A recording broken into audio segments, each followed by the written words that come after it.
Kami dari kelompok 4 akan mempresentasikan karya sastra periode 1900 sampai 1933. Sebelumnya, izin memperkenalkan diri saya. Perkenalkan, nama saya Marisa Latifah dan ini rekan saya.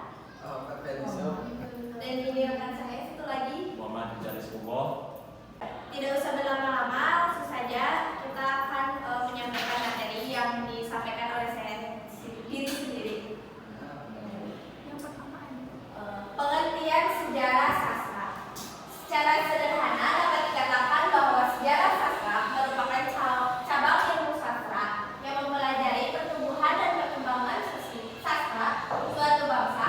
Misalnya sejarah sastra Indonesia, sejarah sastra Jawa, dan sejarah sastra Inggris. Dalam pengertian dasar itu, tampaklah bahwa objek sejarah sastra adalah segala peristiwa yang terjadi pada rentang masa pertumbuhan dan perkembangan suatu bangsa. Telah disinggung di depan bahwa sejarah sastra itu bisa menyangkut karya sastra, pengarang, penerbit, pengajar, pengajaran, kritik, dan lain-lain.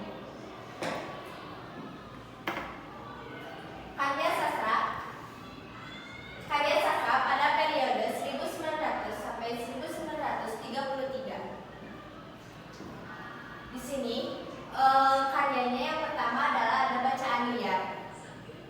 Bacaan liar itu sendiri timbul dari kalangan masyarakat Indonesia sendiri yang haus akan buku-buku bacaan. Pada zaman penjajahan Belanda, penggunaan politik etis yang digunakan ternyata menimbulkan efek yang positif buat untuk bangsa Indonesia. Bangsa Indonesia jadi mengenal huruf dan buku bacaan. Dan ketika bangsa Indonesia membaca buku karangan Max Havelaar, membuat bangsa Indonesia mengerti akan arti dari negara yang terjajah. Lalu muncul bacaan yang memberontak, melemahkan rakyat, dan bahasa yang digunakan adalah BMR yang banyak disukai oleh para pedagang dan buruh. Dan penerbit pada saat itu lebih mengutamakan keuntungan materi tanpa melihat efek yang ditimbulkan. Bacaan tersebut adalah bacaan liar, dan para pengarangnya dikenal dengan sebutan pengarang liar. Dan apabila dalam buku bacaan tersebut terdapat unsur pornografi, maka dapat disebut bacaan cabul. Pustaka. Pada abad 19, pemerintah kolonial Belanda membuka sekolah untuk anak-anak putra yang dinamakan Bumi Putra. Dibukanya sekolah tersebut menimbulkan anak-anak yang mempunyai kegemaran akan membaca dan menulis, sehingga muncullah orang-orang yang mulai berbakat untuk menulis yang berupa-rupa karangannya, seperti surat-surat kabar yang dicetak baik dalam bahasa Belanda maupun bahasa Melayu yang disebarkan di Melayu, Jakarta, dan kota lain. Kemudian, tahun 1900, ada surat kabar yang memuat karangan yang bersifat sastra. Pada sekolah Bumi Putra diganti menjadi balai pustaka. Ternyata balai pustaka berkembang sangat pesat. Berikutnya akan dibacakan oleh Muhammad Zuzar.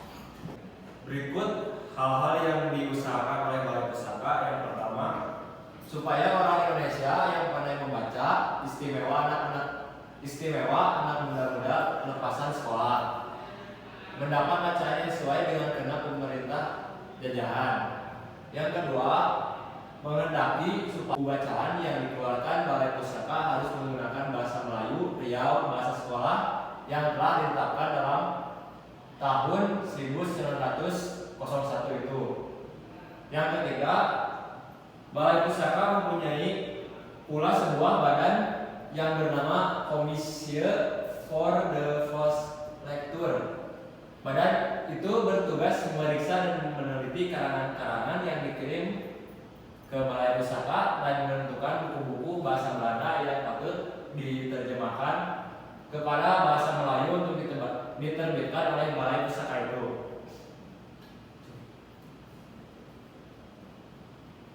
Sajak-sajak Yamin dan Rustam Effendi.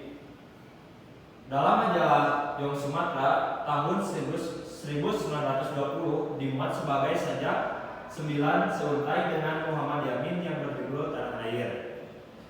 Kedua, Rustam Effendi menulis 2 buah buku yaitu Berbasari 1924, Percikan Pemenungan 1926. Yang selanjutnya Balai Pustaka dan roman-romannya.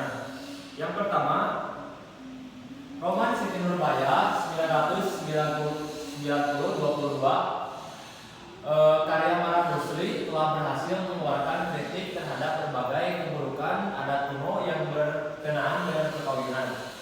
Yang kedua, Balai Pustaka pada tahun 20-an ialah salah asuhan 1928 buah tangan lebih realistis yang menjadi perhatian bukan lagi kawin paksa. Pertentangan paham antara kaum muda dengan kaum kolot dalam soal pernikahan tidaklah dilihatnya secara blok hitam dan blok putih. Di sini saya akan menjelaskan tentang Sanusi Pane, lebih aktif di dunia pendidikan, pengajaran sekolah kebangsaan, karya-karyanya, Perusahaan YA, Pancaran Cinta, Sandiaka Lani, Majapahit, dan lain sebagainya. Di sini saya akan menyebutkan hasil karangan para pengarang di tahun 1900 sampai dengan 1933. Yang pertama ada Nur Sultan Iskandar yang lahir di Maninjau tahun 1863. Salah satu karyanya yaitu ada Apa Dayaku Karena Aku Perempuan yang terbit pada tahun 1922 dan Cinta Yang Membawa Maut pada tahun 1926. Yang kedua ada Paulus Supit tahun 1932, berasal dari Manado, yang menulis roman tentang perjuangan sebuah keluarga yang taat beragama dalam menghadapi berbagai realita kehidupan. Contohnya seperti Kasih Ibu yang diterbitkan tahun 1932. Yang ketiga ada Tulis Sultan Sati pada tahun 1928, menerbitkan buku sejak 1920, yaitu sebuah roman berjudul Sengsara Membawa Nikmat yang menceritakan tentang masalah adat dan kawin paksa masih menjadi tema yang utama dalam karangan Tulis Sultan Sati yang pertama. Yang keempat adalah Saryamin yang lahir di Sumatera Barat pada tahun 1909, terkenal dengan nama Selasi atau Seguri, menulis di Taluk.